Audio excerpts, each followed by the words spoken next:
Doctor, अभी जो मौतों की संख्या ऐसा नहीं है कि रुका हुआ है, अभी भी मतलब एक एक दो दो करके केसेस सामने आ ही रहे हैं।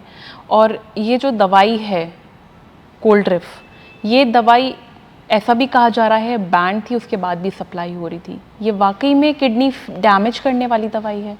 देखो, अभी जो आपका ये अनफॉर्चुनेट जो सिनेरियो सामने आया है, this is I would say a tip of the iceberg. Actually ये जो प्रॉब्लम्स है with the cough syrup, they have been happening for long time. Okay. अगर हमारी गवर्नमेंट की पीछे भी रेगुलेटरीज आई थी जिसमें कि ये रिकमेंड किया गया था कि छोटे बच्चों को, पर्टिकुलरली जो 6 साल से छोटे हैं या 4 साल से छोटे हैं, उन्हें कॉफ सिरप्स नहीं यूज़ करने चाहिए। अच्छा।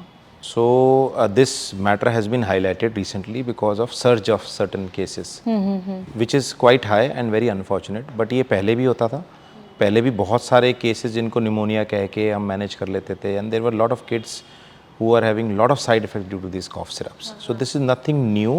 It is just that now it's like an eye opener. अब हमें पता लग गया है कि ये problems हैं, so we need to be little cautious about one, taking these medications, two, about the quality control